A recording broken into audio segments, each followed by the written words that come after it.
નમસ્તે દર્શકો, હું છું ડૉક્ટર સ્નેહા. આજે આપણે ચર્ચા કરીશું મોટાપા ઉપર અને વજન વધવાના કારણો ઉપર. જો આપણે નજર કરીએ તો મોટાપો અને વજન વધવાના કારણ વચ્ચે એક પાતળી ભેદરેખા છે. એ કઈ છે તમને સમજાવું. જનરલી મોટાપો છે એ આપણી લાઇફસ્ટાઇલ ડિસઓર્ડરના લીધે થતું હોય છે અને વેઇટ ગેઇનિંગ પાછળના કારણો અલગ અલગ હોઈ શકે છે. લાઇફસ્ટાઇલ ડિસઓર્ડર તરીકે જોઈએ તો જે લોકો એક્સેસિવ હેવી, ઓઇલી અને સ્વીટ વસ્તુઓ ખાતા હોય, જેને ઓવર ઇટિંગની હેબિટ હોય, જેઓ એક્સેસિવ સ્લીપ લેતા હોય, લાઈક રાતની 10 કલાકની ઊંઘ, દિવસે 2-3 કલાક સૂઈ જવું. આ ઉપરાંત જો તમે કોઈ પણ પ્રકારનો વ્યાયામ કરતા નથી તો તમને લાઇફસ્ટાઇલ ડિસઓર્ડર તરીકે મોટાપો થઈ શકે છે. જો અન્ય કારણ જોઈએ કે જેના લીધે વેઇટ ગેઇનિંગ થાય છે તો એમાં એક કારણ વારસાગત હોઈ શકે છે અને બીજા કારણો ઉપર ફોકસ કરીએ તો મેડિસિન્સ અમુક એવી આવે છે કે જેના લીધે વેઇટ ગેઇન થાય છે. આ ઉપરાંત જેને પીસીઓડીની પ્રોબ્લેમ છે, કે જે વધુ પડતું સ્ટ્રેસ લે છે, જે ઊંઘ પૂરતી નથી લેતા, એમાં હોર્મોનલ ઇમ્બેલેન્સના લીધે થાઇરોઇડની પ્રોબ્લેમવાળા, લીવરની તકલીફવાળા, કિડની પ્રોબ્લેમ્સવાળા, આ બધા લોકોને વેઇટ ગેઇનિંગ થઈ શકે છે.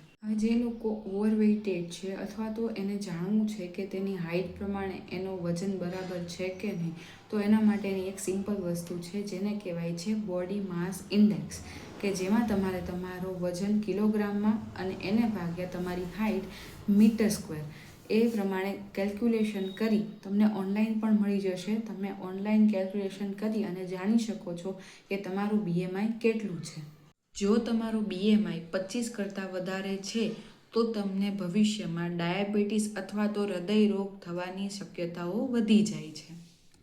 હવે જે લોકો વેઇટ ગેઇનિંગના લીધે ચિંતિત છે એમનો સોલ્યુશન કાઢીએ તો સૌપ્રથમ જણાવી દઉં કે અત્યારે જે બહુ જ ટ્રેન્ડિંગ વસ્તુઓ છે કે તમે મેડિસિન્સ દ્વારા તમારો વજન ઉતારી શકો, એ બહુ જ ખોટી માન્યતાઓ છે.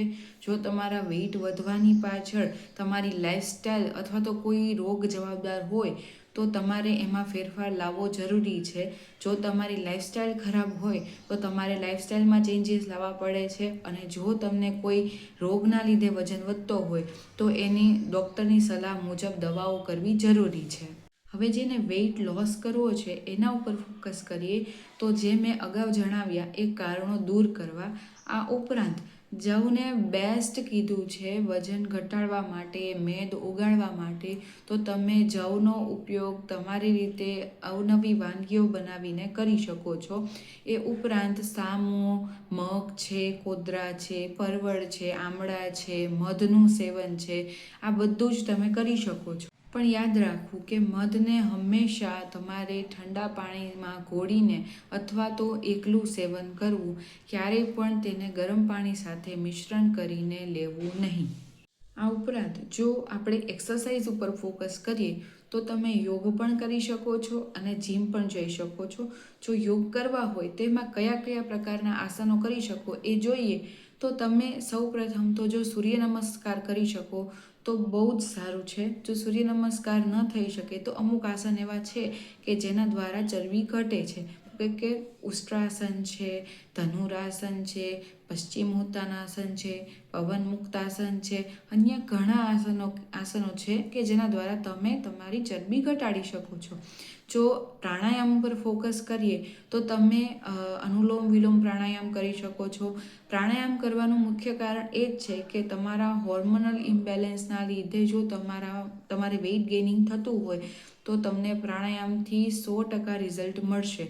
અને આ ઉપરાંત અન્ય ક્રિયાઓ પર જોઈએ તો તમે કપાલભાતિ ક્રિયાઓ પણ કરી શકો છો. જો વજન ઘટાડવાના પ્રયાસો કર્યા બાદ પણ વજન તમે ઘટાડી ન શકતા હો તો તમે આયુર્વેદ અનુસાર પંચકર્મ કરાવી શકો છો. આયુર્વેદ અનુસાર 3 વસ્તુઓ ઉપર ફોકસ કરવું પડે છે. સૌ પ્રથમ છે પરેજી, બીજી વસ્તુ છે ઔષધિ. જો બંનેથી વજન ના ઘટે તો પછી તમારે પંચકર્મ કરાવવું જરૂરી છે. કયા પ્રકારના પંચકર્મ કરાવવા એના માટે તમે મને પણ પ્રશ્ન પૂછી શકો છો અથવા તો નજીકના આયુર્વેદિક ડૉક્ટર પાસે જઈ અને સલાહ લઈ શકો છો. વધુ માહિતી માટે નીચે આપેલા નંબર ઉપર તમે વોટ્સઅપમાં મને મેસેજ કરી અને પૂછપરછ કરી શકો છો. છેલ્લે એટલું કહેવા માંગીશ કે આયુર્વેદ પાસે કોઈ જાદુઈ પૂડિયા નથી કે જેના લીધે તમારું વજન 100માંથી 50 કિલો થઈ શકે. તો હું વધુને વધુ ભાર પરેજી ઉપર, લાઇફસ્ટાઈલ ઉપર આપવા માંગીશ અને જે રોગથી પીડિત છે એ લોકો ડૉક્ટર્સને બતાવી અને મેડિસિન્સ શરૂ કરે. અને વધુ માહિતી માટે તમે મારો સંપર્ક કરી શકો છો. ત્યાર પૂરતું જય ધન્વંતરી.